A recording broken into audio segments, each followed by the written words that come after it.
आज का हमारा टॉपिक है रिकर्जन। रिकर्जन की बात करते हैं तो हम एक एग्जांपल से देखेंगे फिबोनाची सीरीज़ के प्रोग्राम से। सबसे सबसे पहले रिकर्जन क्या होता है।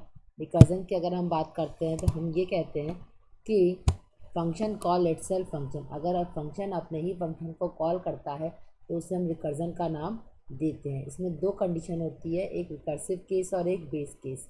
रिकर्सिव केस क्या कहता है, फंक्शन कॉल इटसेल्फ फंक्शन, और बेस केस क्या होता है कि फंक्शन कब तक अपने फंक्शन को कॉल करता रहेगा, तब तक जब तक कि टर्मिनेशन कंडीशन ना मिल जाए, और जैसे ही टर्मिनेशन कंडीशन मिलेगी वैसे ही टर्मिनेट होके बाहर आ जाएगा लूप से। तो हमने क्या कहा कि अच्छा, फिबोनाची सीरीज़ के प्रोग्राम से समझते हैं। फिबोनाची सीरीज़ का प्रोग्राम क्या कहता है। फिबोनाची सीरीज़ का प्रोग्राम कहता है पहले 0 और 1 दो वैल्यू को हम एंटर कराते हैं और बैक दो वैल्यूज़ को हम ऐड करके तीसरा आउटपुट जनरेट करते हैं। जैसे हमने क्या कहा, 0 और 1 हमने एंटर कर दिया, 0 + 1 1, फिर दोनों पुरानी वैल्यूज़ को ऐड किया, 1 + 1 2, फिर पुरानी दो वैल्यूज़ को ऐड किया, 1 + 2 3, फिर पुरानी दो वैल्यूज़ को ऐड किया, 2 + 3 5, फिर पुरानी वैल्यूज़ को ऐड किया, 3 + 5 8, फिर 5 + 8 13। इस तरीके से हमें पुरानी वैल्यूज़ को ऐड करके नया आउटपुट जनरेट करते हैं। अच्छा, हम मतलब कि हमें 0 और 1 हमें एंटर कराना पड़ेगा, और फिर हम 0 + 1 जब करेंगे तो तीसरा आउटपुट हमारा जनरेट होता जाएगा। जब हम ब्रैक की दो प्रीवियस वैल्यूज़ को ऐड करते हैं तो न्यू आउटपुट हमारा जनरेट होता है। तो फर्स्ट पोजीशन पे n को पोजीशन मान लेते हैं। फर्स्ट पोजीशन पे n = जब 1 होगा तो फिबोनाची 1 पे वैल्यू क्या रिटर्न करेगा, 0। ये बेस कंडीशन है। फिर दूसरी कंडीशन क्या दी, जब n = 2 होगा सेकंड पोजीशन पर क्या होगा, फिबोनाची 2 की वैल्यू क्या होगी, 1। क्या दे रखा है, 0 और 1। तो फर्स्ट पोजीशन पे क्या हुआ, फिबोनाची 1 पे 0, फिबोनाची 2 पे 1। ये भी बेस कंडीशन। फिर एक और बेस कंडीशन मान लेते हैं, 3 पर थर्ड पोजीशन पे 0 + 1 पुरानी वैल्यूज़ को ऐड किया, 0 + 1 नया आउटपुट 1, मतलब 1 2 3 थर्ड पोजीशन तक हमारी बेस केस रहेगा। अच्छा, अब फोर्थ पोजीशन पर हमारा फंक्शन कॉल इटसेल्फ फंक्शन चलेगा। फंक्शन इटसेल्फ फंक्शन क्या कहता है, Fibonacci n-1 + Fibonacci n-2। Fibonacci 4 पे क्या होगा, n-1 4 - 1 3, फिर फिबोनाची 4 - 2 2। फिबोनाची 3 की वैल्यू पुरानी क्या है हमारी, फिबोनाची 3 की वैल्यू कितनी है, 1 है, और फिबोनाची 2 की वैल्यू कितनी है, 1 है। तो क्या हो गया, फिबोनाची 3 की वैल्यू 1 और फिबोनाची 2 की वैल्यू 1, 1 + 1 2, तो फिबोनाची 4 कितना आया, 2। फिर फिबोनाची फिफ्थ पोजीशन पे Fibonacci n-1, Fibonacci n-2, Fibonacci 5 - 1 4, 5 - 2 3। Fibonacci पुरानी फिबोनाची 4 को देखते हैं, 2 वैल्यू अभी निकाला था, और फिबोनाची 3 की वैल्यू कितनी थी, 1 थी, तो 2 + 1 3 हो गई। ठीक, अब इसी वैल्यू को, मतलब हमने इसमें कितने पोजीशन काउंट किए हैं, 5 वैल्यूज़ को काउंट किया। पहला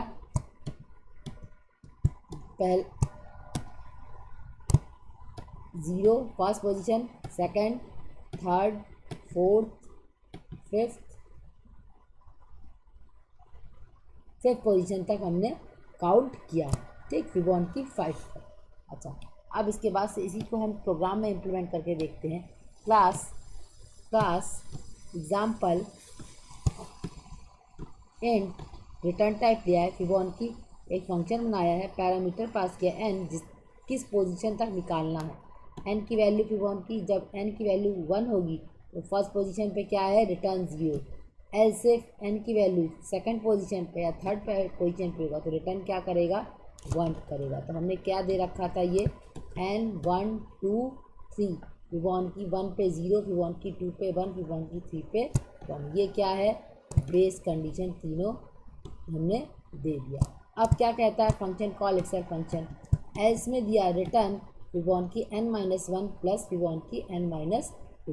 फिबोनाची n-1 पुरानी वैल्यूज़ में से कैलकुलेट कर लेंगे, और फिबोनाची n-2 भी पुरानी वैल्यूज़ में से कैलकुलेट कर लेंगे। तब तक चलता रहेगा जब तक कि बेस कंडीशन ना मिल जाए। बेस कंडीशन क्या है, जब n की वैल्यू 1 हो तो 0 हो, n की वैल्यू अगर 2 या 3 हो तो 1 हो जाए, तो ये बेस कंडीशन है।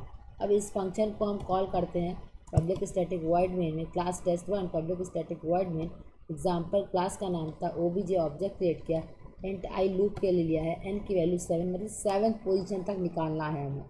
हमने एक लूप चलाया ताकि कितनी वैल्यूज़ तक हमें निकालना है। For i equal to 1 i less than equal to n i plus plus int result. Int result क्यों लिया है, क्योंकि हमने इंट रिटर्न टाइप यूज़ किया था फिबोनाची सीरीज़ के फंक्शन में। फिर इंट रिजल्ट स्टोर किया, किसी और वेरिएबल में यूज़ करते हैं अगर रिटर्न टाइप इंट फ्लोट या डबल यूज़ करते हैं, तो रिजल्ट स्टोर किया। फिर obj dot method name Fibonacci I की वैल्यू क्या होगी एक बार 1, तो फिबोनाची 1 होगा तो क्या होगा रिटर्न पहली बार 0।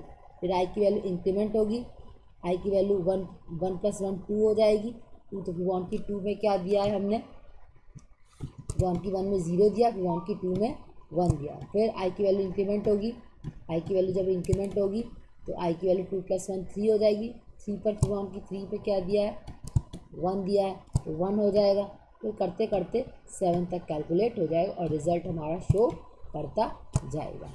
अच्छा इसी तरीके से, अच्छा फिर इसके बाद से इसी में मतलब फिबोन और एल्स में क्या था, फंक्शन कॉल इटसेल्फ फंक्शन मतलब इसी फंक्शन में अपने ही फंक्शन को कॉल करता रहेगा।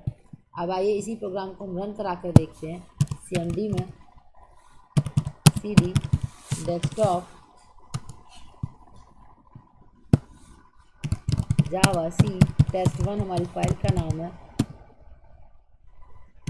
जावा test1 क्या हुआ रिज़ल्ट 0 और 1 मतलब n की वैल्यू जब 1 थी फर्स्ट पोजीशन पे 0, सेकंड पोजीशन पे 1, फिर 1 की थर्ड पोजीशन पे 1, फिर पुरानी वैल्यूज़ के लिए 1 प्लस 1 2 हुआ, 2 फिर पुरानी वैल्यूज़ को ऐड किया 1 प्लस 2 3 हुआ, फिर 2 प्लस 3 ऐड किया तो 5 हुआ, फिर 3 प्लस 5 ऐड किया तो 8 हो गया, मतलब 7 पोजीशन तक हमने निकाल लिया।